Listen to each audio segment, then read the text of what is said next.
뭔가 시장이 이게 막 2,800 와도 뭔가 온기가 확산이 안 되는 느낌을 좀 가질 수 있고 어떤 코스닥 같은 경우에는 더 무너지는 느낌을 받고 뭐 여기가 고점이다 여기가 바닥이다 알 수 없지만 여기서 올라가면 올라갈수록 좀 불안 요인도 있을 수 있고 그럼 이 상황에서 어떻게 해야 되냐 뭐 이런 요지입니다. 그래서 세 꼬치 정도로 제가 주제를 남아왔는데 윤지호 LS증권 리테일 사업부 대표님을 모실게요. 어서 오세요. 네, 안녕하십니까? 네, 네. 대표님 반갑습니다. 네. 사상 최고치를 찍은 날 오셔서 너무 반가운 얼굴입니다. 이럴 때 우리가 이 해안을 들어야 되는 타이밍이거든요. 아유, 그게 그렇죠. 아니라 욕 먹을 것 같은데요. 아니 날씨도 불을 뿜고 코스피도 불을 뿜고. 근데 저는 이제 뭐 사실 올해 좀 박스피 정도로 보고 있었기 때문에 네. 2,800 넘었으면 다 3,000 얘기 내올 타임이고 삼전에 대해서도 삼성전자에 대해서도 좀 예전과 좀 다른 거 아니야 생각하셨는데 삼전도 이제 좀 힘을 받는 것 같고 그래서 사실은 뭐 오늘 여기서 뭐 제가 어떤 강하게 말씀드리기보다는 어떤 저의 고민을 좀 말씀드리는 자리 네. 물론 저는 제가 맡고 있는 사업부는 장이 호황이 돼야 좋습니다. 아 맞아 회사 이름이 바뀌셨죠? 그것도 그리고 당연히 소개하시면 좋을 것 같습니다. 리테일이란 곳은 고객들이 대출도 많이 해야 되고 뭐 거래를 많이 해야 돈을 버는 곳인데 여하튼 오늘 아침에도 좀 제가 이제 오랜만에 어떤 곳에 가서 세미나를 좀 했었는데 그 자료 중에 일부 갖고 오늘 좀 말씀드리려고 하는데 제가 이제 뭐 어떤 내용을 좀 과거에 책을 쓴 적이 있고 또 이후로 좀 뭐 그 생각을 정리하는 글들을 좀 모아놓고 있는데 그 중에 한 꼭지가 이 제목이었거든요. 사실 오늘 제목 뭐냐면 금리는 돈의 공급이고 경기는 돈의 수요이다. 맞는 말이네요. 네. 사실 매크로가 지금은 중요한 시점 같지는 않아요. 지금은 어떻게 보면 좀 뒤에 이제 우리 유동원 본부장님 오시는데 정말 미국 주식 밑에 그걸 사야 되는 이게 어디까지 갈지 이제 버블이 끝은 모르겠고 네. 근데 그런 상황인데 일단 매크로한 얘기를 한다면 결국 금리와 경기라는 게 뭐 내리면 무조건 좋고 오르면 나쁘고 이게 아니라 이게 둘이 굉장히 균형 관계에 있는데 결국은 금리라는 게 돈의 공급을 좀 결정짓는 변수고 사실 경기는 돈의 수요예요. 근데 여기서 문제는 금리를 내릴 때는 많은 경우 모두는 아니지만 많은 경우가 돈의 수요가 좀 자신 없어질 때 내려간다는 거죠. 그렇죠. 수요가 없을 것 같으니까 그러니까 없어진데 뭐 어떻게 했던 간에 돈의 수요가 약화된다고 할 때 금리가 내려갔었는데 그럼 여기서 이제 딜레마에 빠져요. 지금은 이제 우리가 뭐 나쁜 뉴스 나오면 오늘 같은 경우에도 미국의 소매 판매가 제가 봤을 때는 네거티브하게 나왔는데 부정적으로 배드 뉴스는 굿 뭐 이런 분위기지만 이게 어떻게 보면 돈의 수요가 약화되는 시그널이라면 그러니까 우리가 정확하게 뭐 제가 여기 나와서 과거에도 항상 말씀드리지만 뭐 여기가 고점이다 여기가 바닥이다 알 수 없지만 어쩌면 여기서 올라가면 올라갈수록 뭐 겁먹으면 아무것도 못한다 비판할 수 있지만 좀 불안 요인도 있을 수 있고 그럼 이 상황에서 어떻게 해야 되냐 뭐 이런 요지입니다. 그래서 세 꼬치 정도로 제가 주제를 남아왔는데 네. 첫 번째는 정말 이 얘기 많이 하더라고요. 첫 번째 주제가 뭐냐면 장당히 금리 역전 나왔었잖아요. 네. 근데 이번엔 다르다. 이게 뭐 역전 나와봤자 경기 침체 안 나온다 이번에는. 뭐 저번 시간에 한번 나와가지고 제가 뭐 버블과 침체의 갈림길 얘기하면서 뭐 굴수비 얘기도 했고 했는데 장당히 금리 역전이 별게 아니거든요. 이게 어떻게 보면 그 단기 금리는 미국의 기준금리고 네. 장기금리는 경기라고 본다면 사실 장기적으로 그러니까 이게 역전된다는 건 뭐냐면 은행들 입장에서는 돈은 짧게 더 장기로 빌려가지고 단기로 대출해 주는 거거든요. 네. 단기로 빌려서 장기로 대출해 주는 거거든요. 역마진 나는 상황이거든요. 그렇죠. 근데 지금은 역전이 됐어도 이게 잘 버티냐. 그리고 과거에 이걸 잘 기억을 되돌려 보시면 저번에 처음에 장당이 역전 나왔을 때 굉장히 매크로한 시각에 대해서 암울한 전망하는 사람들이 인기를 끌었었어요. 네. 역전 나왔으니까 이제 몇 개월 뒤면 침체가 온다. 그렇죠. 근데 이거는 알 수 없어요. 이게 역전되고 나서 네. 항상 한참 지나봐야 아는 문제인데 그렇죠. 결론적으로 예외 없이 나왔던 거는 장당이 금리가 역전된 이후에 역전이 해소되는 상황이 오면 시장은 많이 흔들렸다는 거예요. 네, 오히려 이제 장기 금리가 높아지고 단기 금리가 떨어져야 되는 그 상황이 단기 금리가 왜 떨어지냐면 단단히 기준금리 낮추면 내려가는 그렇죠. 거예요. 그래서 뭐 제가 알 수는 없지만 올 9월 이후에 연준이 한 2번, 3번까지 금 내리면 해소될 거거든요. 그럼 시장은 상당히 불안해질 수 있다는 그런 시나리오를 말씀드리는 건데 첫 번째 그림은 2000년 이후에는 하여튼 금리 내리게 되면 항상 문제 생겨야 내렸다는 거. 네. 이 다음 그림 그 얘기고 뭐 다 아시는 얘기가 생략하고요. 다음 그림이에요. 지금 논쟁이 뭐냐면 2000년 이후엔 그랬는데 우리가 2000년 이전에 95년 7월에서 96년 2월까지 인플레이션 잡히면서 금리 내렸던 순간이 있었어요. 그래서 뭐 요새 많이들 용어하시잖아요. 뭐 인슈어런스 컷, 보험성 인하다. 네. 98년 9월에서 99년 2월은 아시아 위기 생기고 나서 내렸을 때. 네. 그때 미국 경기 침체 안 오지 않았냐. 그렇죠. 그다음에 더 문제는 더 사람들이 생각하는 거는 당시에 이 금리 인하 이후에 IT 버블이 왔었잖아요. 이때 누구였죠? 마에스트로 그린스판이었죠. 네. 그래서 파월이 이번에 네로 패스란 말을 하면서 이때를 꿈꾸는 것 같아요. 그러니까 보험성 인하를 한 정도다. 시장 참가들도 이제 AI 혁명이 왔다. 예. 밸류는 두 번째고 이때 IT 버블 때 몇 배가 는 줄 아냐? 뭐 이런 논리가 나오는 그렇죠. 거죠. 아직도 그 시스코 시스템스는 그때 고점으로 돌파를 아직도 못했지 뭐 않습니까? 기억하시네요. 제가 가끔 방송 나오면 여의도에서 오래 밥 먹은 사람들의 공통적으로 장점은 딱 하나예요. 과거에 잘못된 판단을 기억한다는 거예요. 다시 그런 실수를 하지 않기 위해서 노력을 그게 하시겠죠. 뭐냐면 이게 네. 갑자기 말이 또 샜는데 금리 낮추기 시작하면 별거 아니라고 했는데 낮은 거 보고 사단이 나는 거예요. 네. 이거는 갑자기 제가 말했는데 이거 뭐 3번 다 그랬어요. 뭐 이거 처음에 연준 2007년 금융위기 올 때도 이게 좀 내리면 진정될 줄 알았는데 막 갑자기 막 심해지고 여하튼 그래서 이번엔 다를 거냐에 관한 거예요. 그럼 다른다는 건 뭐냐면 결국 경기 침체 안 오고 노랜딩 아니면 정말 소프트랜딩 갈 거냐. 하여튼 뭐 당장 제가 한두 달 되면 잘 부러진다 얘기를 하는 게 아니라 정말 이번에 완전히 다른 상황이야. 생산성 혁명이 나와서 정말 이거는 그러면 뭐 주식 다 옮겨 확산되는 지금은 너무 쏠려 있잖아요. 네. 이것까지 해소되는 거야? 뭐 이런 궁금증이죠. 근데 제가 이걸 보여드리는데 과거에도 역전됐다가 역전이 해소되는 방향으로 가면서 이때 부러졌었고요. 이때도 역전 해소되면서 시장은 부러졌었고요. 네. 이때는 전 역전이 심하지는 않았어요. 그러니까 장단기 금리 역전이 심해진다는 거는 자금 시장이 상황과 매우 연동되는 건데 네. 기본적으로 이번엔 너무 돈을 많이 푸니까 네. 역전 해소에 매우 시간이 걸릴 뿐이라는 거죠. 지금. 그러니까 장단기 역전은 다른 말로 하면 은행들이 상황이 안 좋아져서 대출 안 해줄 거야를 전제하는 거잖아요. 그렇죠. 뭐 대출 태도가 격화된다라던가 뭐 대출 증가율이 안 좋을 거다. 다음 페이지 보시면 미국 대출 증가율은 확 꺾여 있어요. 네. 근데 사람들은 이걸 갖고 두 가지를 해석을 하죠. 좋게 보는 사람들은 이때 꺾일 때 이미 경기가 한번 안 좋은 게 지나간 거야. 이미 지나간 거야. 22년도 주가 빠지고 이때 뭐냐면 활동했으니까. 이때가 그때 미국 그 약간 소규모 은행들 문제 생겼을 때 네네. 이때 한번 꺾여서 이제 다시 늘 거야. 음. 근데 한번 상식적으로 생각을 해보자고. 이게 늘려면 소매 쪽이 확 좋아져야겠죠. 그렇죠. 근데 메트로폴리탄의 공시률은 계속 올라오고 있고 네. 뭔가 대출을 이렇게 확 상업은행의 대출이 확 늘어날까요 지금? 저는 뭐 이렇게 버텨주다가 다시 내려가. 이게 내려가는 순간 상당히 시장은 힘들어지는 그 상황도 올 수 있다는 거죠. 네. 근데 여기서 이제 고민은 돈들을 많이 얼마 썼냐 궁금하잖아요 미국이. 네, 네. 근데 이게 한번 혼자 너무 좀 얘기를 하는데 미국이 소득 대비해서 소비를 너무 하고 있어요. 이 결국 베이비 부모들이 돈이 많아져 자산 증가가 엄청나기 때문에 그런 거 아닐까요? 제가 각도기님의 걸 되게 좋아하기 때문에 네. 저도 굉장히 고민하는 주제를 저번에도 말씀해 주셨어요. 이게 이 주제인데 결국 자산 효과 때문에 네. 결국 연금 시장에서 돈을 많이 벌어 밀리는 얘기 같아요. 음. 근데 또 한편으로 반론을 드리자면 네. 항상 이런 말을 하는데 결국 웰스 이펙트 갖고 시장이 버텨주진 않다. 당연히 그렇겠죠. 그러니까 한쪽에서는 지금 무너지고 있는 거잖아요. 그러니까 이건 다른 말로 좀 안 네. 좋게 얘기하면 부자만 뭐 주식도 더 살 수 있고 주식이 올라가는 게 있고 가난한 사람 은 완전 망가지고 있다는 거지 지금. 그러니까 뭐 표현이 좀 격한가요? 오늘 제가 좀 말이 좀 심하게 했는데. 괜찮습니다. 그 더 이게- 확 와닿습니다. 근데 하여튼 가계로 보면 굉장히 어려운 사람들은 무리해서 소비를 하고 있는 거죠. 네. 그렇죠? 이거 보면 정말 극명해요.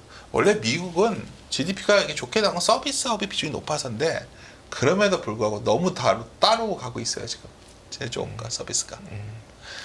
왜 제조업을 보여드리냐면 미국에서 제조업 쪽 고용이 악화되는 게 확 나와요. 네. 우리가 자꾸 너무 큰 기업들만 얘기하는데 미국의 NFIB라고 아시죠? 서베이. 네. 그 중소기업들 네, 서베이. 소기업 낙관지수. 와, 네. 그거 최근 보면 진짜 막 무너지고 있거든요. 그러니까 이걸 어떻게 해석할 거냐. 분명히 이게 이런 말을 하면 이제 요즘 같은 좋은 장에 오늘 같은 날 뭐 저런 얘기 하나 싶으실 수 있는데 매크로를 보는 이유는 심플해요.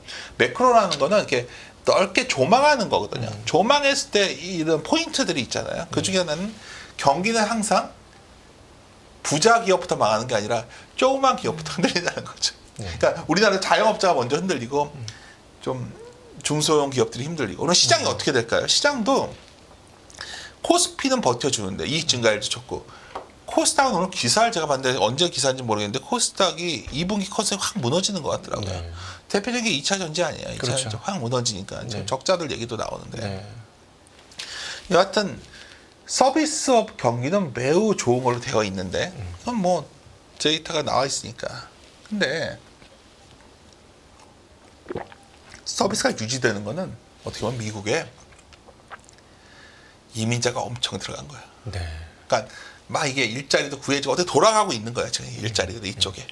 그래서 최근에 미국 선거 다 좋게만 해석하고 있지만 들여다보면 쟁점이 하나 생겼어요. 이민자 문제예요. 네. 바이든마저도 이제 원래 넘어오면 그 뭐 격리 수용소 같은 게 있더라고요. 거기 인원이 몇 명이냐를 카운팅해서 막더라고요. 이제 네. 2,500명인가 제가 이렇게 알고 한번 확인해 보십시오. 근데 그 중요한 거는 이민자들이 급증하면서 이 사람들이 집도 찾고 뭐 세도 내야 되고 막 어떤 먹고 쓰고 뭐 이런 것도 있고 일자리는 또 싸게 공급해주고 막 돌아간 거예요.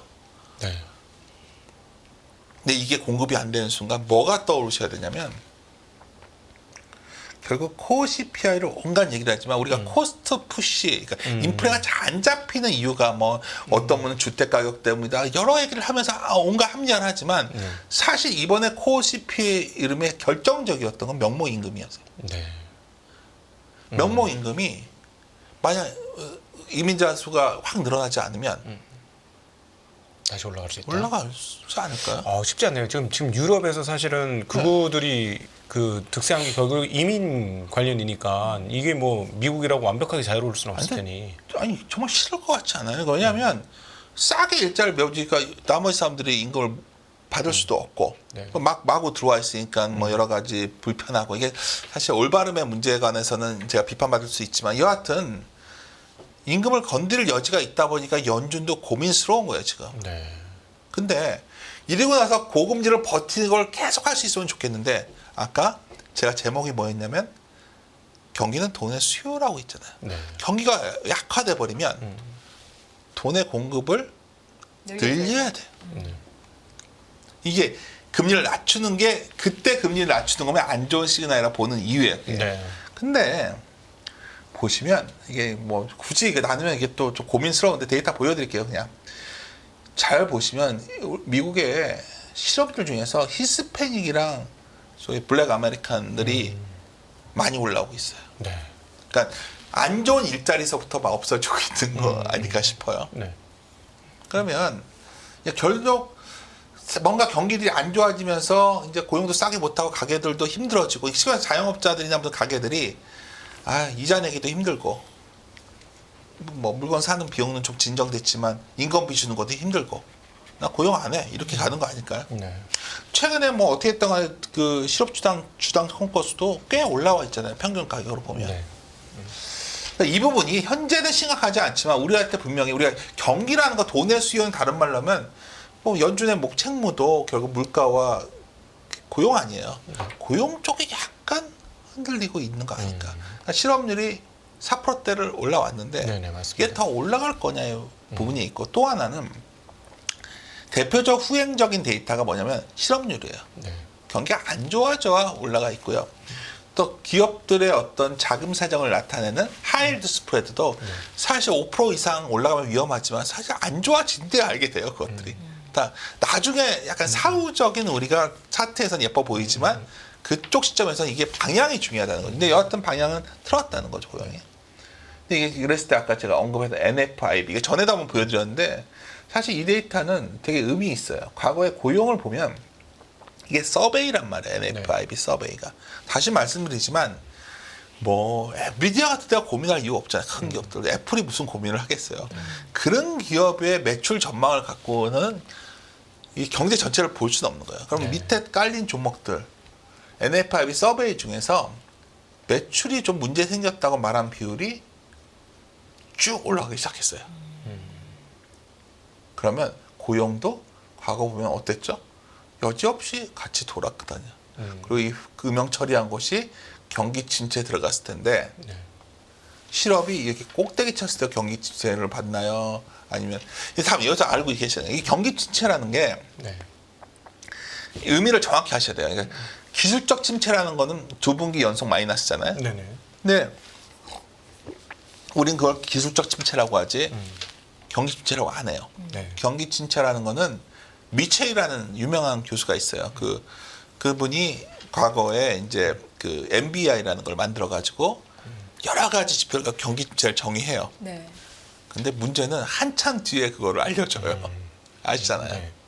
근데 그 정의에 따르면 고용이 악화되는 초기에 경기체가 과거에 지나가면 항상 들어가 있다고 알게 되거든요. 물론 지금 미국의 경기 침체가 온다는 얘기가 아니라 지나칠 정도로 지금 미국 경기에 대해서 새로운 시대가 열렸어. 골든 패스야. 뭐 이러고 있어서 혹시나 하는 마음에 말씀을 드린 거고요. 하여튼 여하튼 NFIB 서베이 같은 걸 보면 뭔가 고용 쪽이 흔들리고 있다는 걸 보여드린 거예요. 그래서 저는 이걸 말씀드린 건 뭐냐면 아까 결론적으로 미국이 금리를 낮추는 게 정말 가시화되는 순간이 온다면 이거는 그냥 보험성 인하로만 평가를 그냥 별거 아니다 하기에는 뭔가 변화가 생겨서 내려올 확률이 높다고 보는 거예요. 그러니까 이런 게 아니라면 인플레이션만 놓고서는 금리를 높게 유지해야 돼요. 아까 왜냐면 그 명목 임금 때문에 이해하셨나요? 그 높게 유지해야 되는데 그럼에도 불구하고 금리를 낮춰야 되는 순간이 온다면 나머지 쪽에 문제가 생겼을 확률이 높다. 이게 첫 번째. 고용이 깨졌다든가 확실히 뭔가 문제가 불거진다. 그리고 또 하나는 장단기금차 역전이 의미하는 대로 결국은 뭐 지금은 돈이 당장 많이 풀려 있으니까 아직 버티고 있는데 사실 엄밀히 말하면 은행들 입장에서는 물론 만기 오면 다 상환되지만 지금 미국 은행들 평가성 규모 보셨죠? 아니 못 봤는데 엄청날 것 같아요. 중소기업 아니 은행들은. 뭐 채권이 금리가 올라와 있으니까 어마어마한 평가성을 받고 있죠. 근데 그게 뭐 별거 아니죠. 뭐 당장 그게 못 받는 것도 아니고. 근데 전에 결국 어떤 문제였죠? 미국의 지방은행들 문제가 미국 국채마저도 그 만기 불일치 문제 때문에 문제되는 거 아니에요. 그리고 은행들 입장에서는 조심스럽겠죠. 돈이 풀려 있어도. 뭐 은행에 이만큼 돈이 많이 있는데 뭐가 문제야? 다 얘기하고 있지만 은행이 과연 대출을 많이 늘려줄까요? 제가 보기에는 뭐 JP 모건은 모르겠으나 지방 중소 은행들은 지금 허덕허덕 왜냐면 주가 차트를 보면 하나도 안 올랐잖아요. 걔네들은. 그렇죠. 그러니까 여기서 더 들어가면 대출 태도 지수라는 거 있잖아요. 그게 저번에 미국 은행도 문제 있을 때 한 50 갔었거든요. 지금 15예요. 그럼 많은 분들이 50에서 15로 내려왔으니까 미국 은행들의 대출 태도가 완화적으로 가고 있다 말할 수 있어요. 아니에요. 올라온 상태에서 원래 내려와 다시 올라가고 있거든요. 그러니까 저는 미국이 제가 말씀드린 미국 경제가 좋고 오늘 뒤에 좀 있으면 이제 빅테크 얘기를 하신다고 하니까 빅테크는 뭔가 새로운 영역으로 뭔가 다르게 평가받고 쏠림으로 오지만 이게 온기가 확산될 가능성은 크지 않다는 거예요. 미국 주식도. 우리나라 주식에서도 그걸 어떻게 봐야 되냐. 뭐 극단적으로 말하면 뭐 반도체, 자동차 뭐 이런 것들 몇 개 빼고는 나머지들은 그냥 참 쉽지 않은. 그래서 이제 우리나라 좀 들어보면 근데 오늘 사실 제목을 한배 극복 여부 계속 궁금해하는 게 2,800 넘어가서 정착하면 한 배 넘어가는 거죠. 넘어가려면 뭐가 있을까 생각을 해보면 결국 항상 보여드리지만 우리나라는 지금까지 항상 주가 수익률보다 시총 증가율이 높았어요. 다 자금만 조달한 거예요. 그렇죠. 이건 정말 우리나라 비극적인 상황이죠. 비극입니다, 진짜. 이걸 그래서 한 배를 못 넘어간 거예요. 그거는 뭐 전에도 말씀드렸지만. 근데 이제 문제는 밸류업이 나왔는데 많은 사람들이 평가절하 하지만 이게 뭐와 섹터가 연결되는 거냐면 자동차예요. 자동차 은행주예요. 은행주를 엄밀히 보면 지금 좋을 게 없잖아요. 규제 산업이고 뭔가 문제도 많은 것 같고 왜 이 은행과 자동차라는 이 큰 라지캡이 버텨주고 있냐? 밸류업인 것 같아요, 제가 보기엔.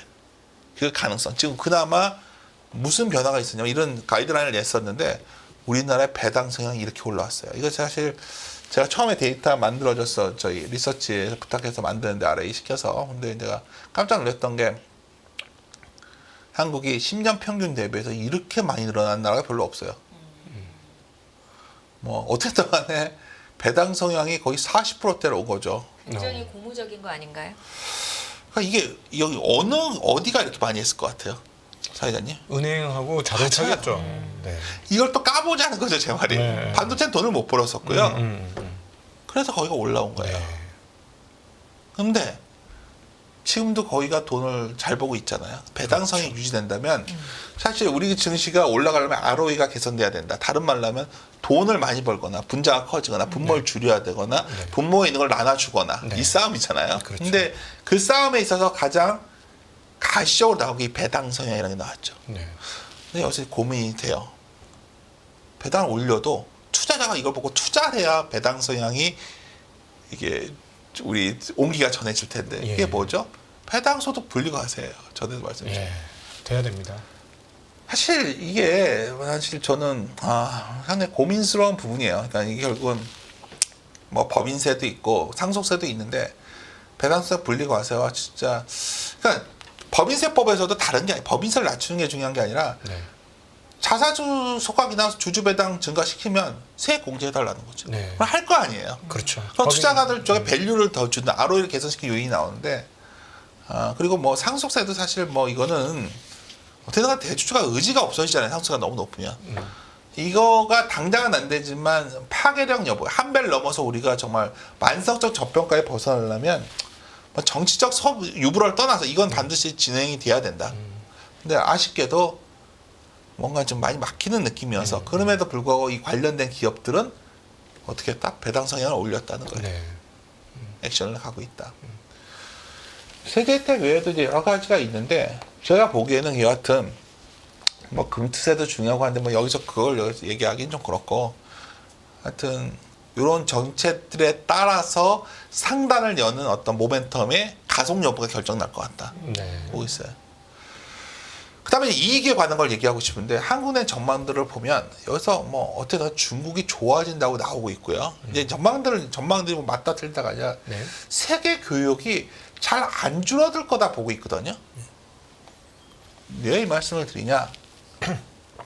2024년 2월에 와서 유로 경제는 되게 안 좋아지는 걸 보고 미국만 좋아지고 있고 보이잖아요. 미국 좋아지고 네. 유럽 안 좋아지고 중국 개선되고 교역은 줄고 어쩌고 하는데 포인트가 되는 거는 이 교역에 관한 것들이 2024년에서 25년도 상당히 4년 대비 25년이 좋아진 걸로 교역이 나온다면 이거 지금 저한테 상해 수출들이 좋아질 수 있겠죠. 네.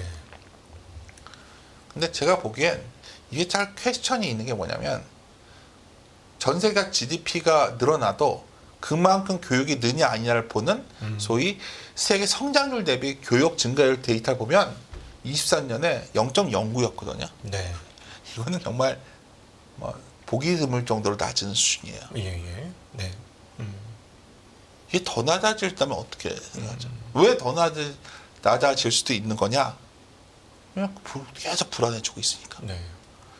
그래서 우리나라도 보면 저렇게 분리되고 교역이 안 되는데 이게 결국 중국과 미국이 갈라지면서 우리나라 좋은 산업이 딱 하나 있어요. 반도체예요. 예. 너도 나도 반도체예요 지금. 음. 왜? 하이슨 많은 수익을 냈고 한미 반도체를 냈고 네. 이제는 사람들이 그래 나머지 뭐 있을까? 3전은 언젠가 가겠지 하고 사는 거 개인들이 요새 제일 많이 들어오는 것 같더라고요. 네. 근데 이 반도체 산업이 좋아지면 우리나라 경제가 확 좋아질까요? 아니에요. 반도체 산업은 생산 유발 개수도 제일 낮고요. 부가가치 유발 개수도 낮고요. 네. 공장 자동화가 돼 있죠. 네. 저 라인 하나 까는데 얼마인 줄 아세요? 몇십 조가 몇십 들어가요. 조가 들어가죠. 이걸 네. 좀 아는 사람은 아는데 그건 설비할 때 설비가 문제인 거지. 네. 이게 뭐 사실 잘 고용 유발도 안 되고 이게 사실 이 산업이 좋긴 한데 네. 그러니까 이제 부가가치가 많이 나는 거죠. 네. 청주 M14X 공장은 지금 20조 원 투자한다고 했습니다. 네. 그 정도는 할 거예요. 예. 왜냐하면 라인 하나 공장 이렇게 깔려면 그게 거의 뭐 20조, 30조 막 네. 이러니까. 근데 네. 이제 그러다 보니까 이제 전망의 BSI 전망, 서베이를 우리가 많이 보는 건 주식시장에서는 서베이를 보면서 어떤 우리가 그걸 좀 편하잖아요. 네. 주식도 심리와 연동이 높다 보니까. 근데 BSI라고 상공에서 BSI 보면 내수 기업과 수출 기업의 온도차가 극명해요. 여기서 아이디어가 뭐냐면 저도 가끔 나와서 좀 소외된 거 볼까요? 막 이런 생각을 하는데 네. 국내 내수주들은 정말 답이 없는 거예요. 지금. 유통업체 너무 힘들고 그다음에 국내 소비자들이 다 부채에 허덕거리고 은행 빚 갚느라고 그러니까 그 은행은 돈은 벌지만 다른 내수 사업은 돈을 벌 수가 없는 그렇죠. 거죠. 그러니까 아까 은행은 네. 밸류업 플러스 이걸로 거기를 포트폴리오 짜고 뭐 유통주부터 시작해서 국내 비중이 높은 기업들은 매우 힘든 구조가 하는데 이 전망을 보면 전망은 정말 수출 기업은 쭉 올라오고 있고 네. 이제 여기서 이제 뭘 말씀드리면 뭐 요새 음식료고 화장품이고 뭔가 미국 쪽으로 수출량이 열리는 거는 상당히 긍정적이잖아요. 네, 네, 네. 방금 전에 말씀드렸던 거. 부채를 보면 한국은행이 GDP 대비 부채 비율을 한 80% 가야 된다고 하는데 내려와도 100%예요. 네. 내려왔는데 100%네요. 내려와도 100%죠. 네. 그러니까 이 문제가 쉽게 해결 안 되고 있다. 그럼 우리나라가 언제 내수가 될 거 아니야? 제가 항상 드리는 말씀인데 한국의 내수는 아까 이제 각도기님이 이제 미국 증시 얘기하면서 결국 웰스 이펙트 있는 거 아니야? 사고 이렇게 얘기했는데 한국은 정말 부동산이 떠야 웰스 이펙트가 나와요. 네. 소비가 그래야 뭐 과감해지거든요. 부동산이 언제 올라왔냐 보면 금리 내릴 때 올라온 게 아니라 제도가 규제가 완화될 때 올라왔거든요. 네. 이게 금리도 내리지도 않았고 네. 제도도 아직 안 했는데 과연 사람들이 부동산이 막 올라오면서 나 가만히 앉아서도 돈이 자산이 얼마 들어서 이 소비가 나오겠냐는 한국은 내수가 많이 연동돼 있습니다. 부동산에. 네. 그래서 이것도 내수주는 참 쉽지 않겠다. 좀 갖고 계신 분들한테 죄송스럽지만 네. 상황입니다. 그러다 보니까 또 하나는 전반적으로 내수가 너무 망가지고 수출이 일부에 편향되다 보니까 우리나라 환율이 너무 약해져 있어요. 네, 항상 말씀드리면 전 세계 GDP에서 한국이 차지하는 비중이 결국은 이게 결국 원달러 환율인데 네. 지금 비중이 너무 내려와 있거든요. 그래서 저는 요즘 그 생각해요. 시장이 올라도 지금 원달러 환율이 1,380원인 것 같거든요. 네. 요즘 드문 케이스 아닌가요? 그렇죠. 과거에 보면. 과거 평균 1,150원 수준이었으니까요. 네. 그러면 반대로 말하면 우리가 시장에 아주 베스트 타이밍을 잡을 때가 언제일 것 같냐면 1,450원대 막 이렇게 나오면 저때는 주식 사기 아주 좋은 타임 같아요. 네. 1,450원이요? 막 그럴 네. 수도 있다는 거죠. 원화가 네. 최약세가 되면 한국 경기 저번에도- 가장 안 좋을 때니까. 1,440원도 갔었어요. 그가 얼마 전에. 환의 레벨 자체가 많이 바뀐 거 아니냐 생각이 들어요. 이걸 왜 말씀드리냐면 한국이 추세적 상승이 나올 때는 원화가 강해질 때였어요. 네. 이 그림 보이다시피. 네. 어떻게 원화가 강해지면 한국 주식 글로벌 시가총액 비중이 이게 쫙 올라왔죠. 항상. 네. 지금은 이게 글로벌 시가총액 비중이 지금 한국이 역사적으로 계속 내려가죠. 왜? 저점 원화가 수준이네. 예. 네. 그러니까 제가 이걸 왜 말씀드리냐면 환이라는 것은 전 세계 투자자 입장에서 많이 한국 주식을 산 것 같지만 우리가 차지하는 비중 자체는 계속 지위를 잃어왔다는 거죠. 과거에는 뭐 1.8% 이상 뭐 이런 그렇죠. 얘기가 나오더니 지금 1.5%도 깨졌다 뭐 지금 이러고 있더라고요. 이런 소위 미국의 환경과 이런 상황에서 답은 별게 없는 것 같아요. 그러니까 수출주 내에서 종목들 찾기 게임에 들어갔는데 네. 여기 보면 딱 나오는 게 아까 금융 좋다 그랬고요. 네. 자동차 IT예요. 네. 더 심하게 말하면 삼성전자 반도체 이래놓고 보면 이게 이익이 좋아질 거 예상하는 거에 거의 다거든요. 참 이렇게까지 단순하게 고민이에요. 이게 정말 네. 정답인지 아닌지 계속 왔다 갔다 하는 거죠. 네. 문제는 반도체를 아까 보여줬지만 반도체 위주로 이러다 보니까 가계 소비와 수출과의 관계도 서서히 더 깨지려고 해요. 옛날에는 수출이 늘면 생산이 늘고 고용이 늘고 소비가 는다. 뭐 이런 그림을 생각했었잖아요. 네. 지금 상황은 상당히 연결도가 떨어지는 상황. 이게 계속 뭘 말씀드린 거냐면 쏠림이고 너무 지나치게 좀 시장이 잘못 종목을 잡으면 황당한 상황일 수 있다는 거죠. 지금 상황이. 네. 반도체 수출이 많이 돼서 그 온기가 전 세계에 퍼져갖고 소비까지 늘어나는 그러니까 국내에 많이 퍼져서 이 상황 계수가 떨어지니까 네. 잘못해서 뭐 이게 반도체가 좋아서 국내 경기가 좋아서 반도체 외에 다른 건 투자해도 돼가 잘못 선택되면 큰일 난다. 이게 좀 다른 거죠. 예. 과거에 비해서 점점 이게 떨어지고 반도체라는 거가 더 장치 산업적으로 흐르고 그러니까 뭔가 시장이 이게 막 2,800 와도 뭔가 온기가 확산이 안 되는 느낌을 좀 가질 수 있고 어떤 네. 코스닥 같은 경우에는 더 무너지는 느낌을 받고 근데 이게 해소되려면 결국 이런 게 야기된 이유가 뭐냐면 막 교육이 여러 가지가 다 되면서 막 교육의 시대가 열렸을 땐 좋았는데 결국은 이 밑에 깔린 거는 다극체제 아니에요. 네네. 미국 혼자 못 간다. 미국이 견제하다 보니까 중국을 저렇게 하는 거고 네. 지금 상황은 이 사망자 수를 놓고 보면 요때 비슷해요. 계속해서 갈등이 잘 해소가 안 되는. 네. 그래서 뭐 이거 결론인데 거의 미국으로 가고 있다. 그냥 다. 미국의 익스포저 높은 기업들, 심지어 라면, 화장품 네. 모든 게 다 그렇게 하고 있는 상황이에요. 여기서 웃긴 건 미국으로 투자가 되는 걸 딱 뒤져봤더니 다 컴퓨터, 일렉트로 그다음에 이쪽이에요. 네. 저희 회사가 사명이 LS증권 바뀌었는데 네. LS 주식이 이렇게까지 부상된 건 제가 최근 10년 내에 처음 보는 거예요. 아, 지금 미국의 전력망의 주요 기업이 그쵸. 됐죠. 네. 또 하나. 그러면 이제 너무 이건 뻔한 답이고 사람들이 놓치고 있는 것 중에 자동차도 매우 막강하게 올라오고 있어요. 네. 미국 비중이 이렇게 올라왔다는 거예요. 미국에서 이제 탑 클래스에 들었어요. 근데 기아차가. 이게 왜 그럴까 생각해 보면 시간이 다 된 것 같은데. 하여튼 저는 아닙니다, 여유 아닙니다. 아직 있습니다. 시간이 여유 그러니까 있습니다. 제가 자동차는 강조드린 게 뭐냐면 최근에 뭐 인도 얘기하고 막 이러지만 기본적으로 그 소위 보조금이 유럽 쪽이 굉장히 배터리에 대한 관세도 올리고 네. 보조금도 폐지되고 하니까 전기차로 이행이 늦어지는 것 같잖아요. 네, 그렇겠죠. 유럽이 저 정도니까. 그렇게 되면 하이브리드 차들이 네. 더 시장이 열리는 건데 전 세계에서 그 제일 잘하는 기업 중에 하나가 현대 기아차 그룹 아니에요. 네. 그래서 제가 이제 오늘 와서 반도체 기업은 다들 똑같은 얘기 하는 거고 네네. 또 본다 우리나라 시장을 놓고 본다면 아까 미국 향도 있고 뭔가 그래도 작동되는 게 자동차가 있다는 걸 말씀드리는 거고 또 하나 제가 여기 방송 올 때마다 강조드렸던 게 또 한국이 중국과 갈라지면서 미국이 우리에게 기회가 온 산업이 조선이에요. 네. 뭐 HDD, 현대조선 같은 것도 되게 좋았던 이유가 네. 결국 새로운 교체 수요가 나왔는데 중국은 약간 거기서 빠져야 되는 느낌? 네. 반도체도 비슷한 거죠. 미국의 군함을 우리가 만들어줘야 된다는 얘기까지 그래서 나올 조선도 정도니까. 네. 굉장히 단단하게 움직이고 있다는 거죠.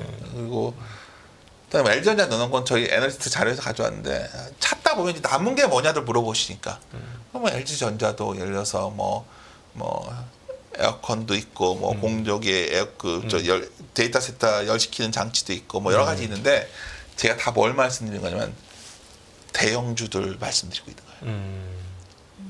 수출이 가능하고 특별히 미국 수출이 가능한. 지금 뭐냐면 네. 그거는 그래도 해볼 만한데 네. 나머지들은 자금이 갈 여력들이 없는 것 같아요. 네. 다른 말로 하면 그걸 다른 말로 저는 어떻게 표현하면 싸구려 주식이 너무 많아요. 막 PBR 막 0.3배, 4배 네. 그리고 뭐 주가도 차트 보면 하나도 안 오른 것 같고 그렇게 잘 안 될 것 같다는 거죠. 네. 그리고 여기서 보시면 밸류가 2차 전지, 로봇, 뭐 엔터 이런 것들은 좀 완전히 꺾여 내려오고 있잖아요. 예. 이것도 빼고 밑에서 보면 이제 방산, 자동차, 뭐 라면, 화장품 이런 쪽에서 사람들이 종목 찾기를 들어갔고 여기서 상대적으로 싼 주식 찾는 게임 이 게임이 만약 미국 주식을 하는 게 아니라면 한국 증시에서 그나마 선택할 수 있는 우리의 투자 조합이 아닐까 생각하고 있고요. 제가 여기서 뭐 결론적으로 말씀드린 세 가지인데 우리가 박스피를 탈출할 것이냐. 저번에 왔을 때도 말씀드렸을 때 결국 관건은 우리가 수출 기업들의 성장이 나와야 되고 네. 교역량이 강하게 치고 가야 되는데 반도체는 뭐 종목별로 움직일 수 있겠지만 우리가 미국 주식에 간다고 그냥 마냥 쫓아갈 수 있는 구조는 아니라는 거 지금. 그럼에도 불구하고 그래도 전반적으로 시장이 버텨주는 거는 두 번째 밸류업이라는 게 확실히 배당 성향을 끌어올렸다. 그럼 우리가 종목을 선택할 때 그거에 익스포저 있는 걸 해야 된다는 거고요. 예. 마지막으로 순환매를 많이들 얘기하시는데 제가 보기엔 내수는 쉽지 않아 보이고 뭐 방산, 자동차 아까도 뭐 이런 쪽들이 그나마 수출 데이터 나오는 곳에서 상대적으로 싼 주식. 그러니까 소위 우리가 영어로 치면 합리적인 가격에 있는 주식. 싼 주식이 아니라 네. 특히 싸구려 주식은 특히 피해야 됩니다. 싸구려 주식은 더 싸지는 느낌이어서 그게 그나마 오늘 2,800 다가선 이 시점에서 아래로 리스크도 어느 정도 통제하면서 네. 수익의 기회에 동참하는 방법이 아닐까 이렇게 판단합니다. 네. 대표님, 내수주에 그래도 아직까지 희망을 버리지 않고 내수주를 언제쯤 잡으면 그래도 바닥에서 가져갈 수 있을까 고민하시는 분들은 그럼 금리가 내리고 부동산 시장이 살아나는 그때를 기다리면 되는 거예요? 그러니까 제가 굉장히 좋아하는 기업 중에 여의도에 더현대가 있어요. 현대백화점 같이 네. 좋아하는데 결국 우리가 전반적으로 온기가 확산돼야 돼요. 쉽게 말해서 내수가 좋아지려면 그러니까 보통 사람들이 여유가 있어지려면 금리가 확 내려와 줘야겠죠. 네. 지금 왜 소비를 못하냐면 우리가 비용이 늘어서요. 그게 하나가 있고 부자들이 소비를 많이 해주는 방법이 있어요. 부자들이 생각보다 기준이 우리나라 사람들이 기대 수준이 너무 높아서 그렇지. 그래서 집 한 채 갖고 있는 부자가 많아요. 통계적으로 보면 네. 집 한 채만 갖고 있어도 그 사람들이 실제로 웰스 이펙트를 느낄 정도의 부동산 가격 변화가 있어야 아 내가 가격 늘어나면 소비를 해도 되겠다 생각이 들죠. 근데 그게 아무 시그널이 안 나오고 있잖아요. 네. 네. 당분간은 어렵겠네요. 그렇죠. 그래서 제가 궁금한 게 부동산 관련 뭐 유튜버나 이런 분들 보면 다 뭐 돌아서고 있다고 하는데 모르겠어요. 저는 그러기에는 과연 그걸 살 수 있는 여력을 가진 사람들이 이렇게 많을까? 네. 아직 그건 잘 모르겠어요. 참고로 우리 대표님이 네. 부동산도 전문가세요. 아니 무슨 제가 네. 무슨 부동산 좋아하죠. 네. 좋아하는데 아까 그 그림은 제가 매수 뭐 하나 말씀드린다면 네. 결국은 금리만 갖고 부동산이 뜬 적은 없어요. 네. 쉽게 말해서 집을 사게끔 혜택을 주는 여러 가지 제도가 나와야 그래서 주식시장도 힘들어지면 막 허용해 주잖아요. 네. 여러 가지 그 정책을 그런 게 나올 때 기다려야 되는데 아직은 안 나온 것 같아요. 좀 아쉬운 게 이제 들어보니까 주식으로 부의 효과가 나오면 참 좋을 것 같은데 그거 그러니까 미국 증시와의 차이를 제가 하나로 설명하면 정말 각도기님 설명이 참 타당하다 보는 것 중에 하나가 저는 미국 증시를 잘 몰라요. 왜냐면 미국 증시에 대해서 분석을 많이 안 해봤고 요즘은 근데 다 한국보다는 미국 관심이 많잖아요. 네. 그럼 미국의 요인을 분석하다 보면 뭐 가능하다는 얘기가 드는 거예요. 401k만 하더라도 내가 연금이 저렇게 늘어나 있으면. 네. 근데 한국은 주식의 익스포저가 크지는 않잖아요. 작죠. 네.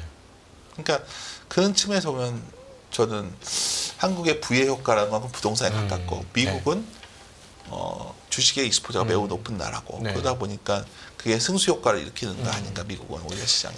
지금 뭐 최근에 뭐 미국 상업부동산 AAA급이 그 리츠가 이제 상환이 됐는데 76%밖에 상환이 안 됐다 이런 뉴스들이 있었는데 사실 장단기 금리 차가 이렇게 벌어졌음에도 불구하고 효과가 없는 거는 30년 대출 금리가 고정으로 깔려 있으니 다 얘기하죠. 당연히 어려울 거고. 근데 반면에 이제 상업은 좀 빨리 돌 거 아닙니까? 2, 3년 안에 만기가 오니까 네.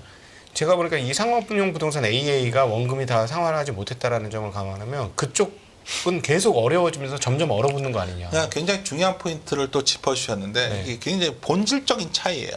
우리나라는 많은 분들이 왜 한미 금리차 벌어지냐? 다르죠. 미국처럼 우리 금리 올랐다가 우리는 다 죽어요.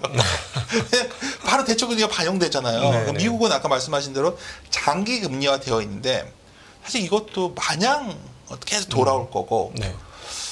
그래서 저는 미국도 그 부분이 계속 문제 요인이 될 것 같고 아까 장단기 금리 역전을 계속 말씀드리지만은 장단기 금리 역전이 해소되었을 때 경기 침체가 왔다는 거는 사실 경기 침체가 어떻게 장단기 역전과 무슨 관련이 있겠어요. 아까 제가 제목에 말씀드렸지만 경기가 돈의 수요인데 수요가 없어졌을 때 금리가 내려오기 때문에 그렇지. 역전이 해소됐을 때 그러니까 장단기 역전 해소가 뭐냐? 별거 아니에요. 네. 장기 금리는 있는데 금리를 내려가지고 정책 금리를 단기 금리가 확 내려오는 거예요. 네. 이게 해소되는 거거든요. 네. 그래서 그 국면이 저는 올 거로 봅니다. 네. 왜냐하면 지금 우리나라도 뭐 공신률 얘기하지만 해소가 안 되는 거야. 그런 미국도. 심각하더라고요. 동부 서부 그렇습니다. 다 그렇더라고요. 얘기 들어보니까. 그래서 저는 이번 사이클이 90년대와는 그때처럼 마냥 좋게만 볼 수는 없다. 다만 제가 좋아하는 말이 있어요. 그린스펀이라는 사람이 정말 뛰어나다고 보는 것 중에 하나가 좀 계속 요새 어디 나갈 때마다 말씀드리는데 2002년에 그린스펀한테 버블에 대해서 어떻게 생각하냐 했더니 명언을 남겼잖아요. 버블은 지나고 나서 알 제가 수 있다. 말씀드렸죠. 네. 정말 지금 해당되는 말이에요. 그러니까 여기 두 가지 선택지가 남아 있죠. 나는 버블로 끝까지 가볼 거야. 지나고 나서 알 거예요. 네. 근데 그 사람들은 어떤 사람은 싸게서부터 샀던 사람들이 훨씬 유리하겠죠. 그러겠죠. 어느 날 순간 여기서 샀다 갑자기 언제 걸릴지도 모르는 상황이죠. 근데 저희 같은 매크로를 보는 사람들은 그의 시그널을 보는 게 결국은 장단기 금리 역전 해소가 오면 그게 깨졌다는 거죠. 네. 근데 그게 올 거냐 아니냐는 시차 뭐 가장 안 좋은 방법이 과거의 해소의 기간 몇 개월 걸려. 그건 아무 의미 없어요. 나눠가지고 평균값 낸 거니까. 그러면 이번에 총량은 풀린 돈이 언제 많이 줄어들어 있냐를 싸워야 되는데 네네. 지금 풀린 돈이 너무 많아서 아직 해소가 안 되고 있는 것 같아요. 네, 그렇죠. 연준 총 자산이 아직도 7조 2천억 원대. 네. 네. 그게 근데 또 한 방이에요. 될 때 보면 근데 여하튼 연준도 마냥 이 금리를 버틸 수 있을까요?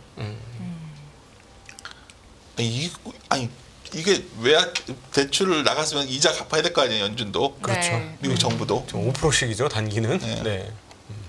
네, 오늘도 우리 윤지호 대표님께서 진심을 담아서 어떤 고민들을 하고 계신지 공유를 해주셨습니다. 감사하다는 말씀을 드리겠고요. 제가 좀 정리를 해봤는데 맞는지 아닌지 좀 살펴봐 주세요. 미국 경기에 대해서 지나칠 정도로 낙관하고 있는 상황에서 일단은 고용이 흔들리고 있다는 걸 체크해야 되고 빅테크의 온기가 확산되기는 아직까지는 물음표다. 그리고 코스피가 2,800을 넘어서기 위해서는 밸류업 프로그램이 투자자들이 투자를 더 늘릴 수 있는 방향으로 가야 된다. 그리고 이런 상황에서 우리가 수익을 내기 위해서는 수출주가 답인데 반도체 외에 자동차, 조선 쪽 교체 수요가 늘고 있으니 이쪽을 좀 살펴보자라는 말씀이셨습니다. 제가 잘 이해가 되는데요. 너무 잘해주셔가지고. 예, 감사하고요. 저희 또 한 2주, 한 달 안에 또 모시고 시장 상황이 어떻게 변했는지 그때 또 뷰 또 듣는 시간 갖겠습니다. 지금까지 윤지호 LS증권 리테일 사업부 대표님과 함께했습니다. 고맙습니다. 감사합니다. 안녕하세요. 이승입니다. 더 많은 영상을 보고 싶으신 분들은 화면 오른쪽에 있는 구독 버튼을 눌러주시기 바랍니다. 그리고 영상을 보시면서 좋아요는 필수인 거 아시죠? 항상 인포맥스 라이브를 사랑해 주셔서 감사합니다.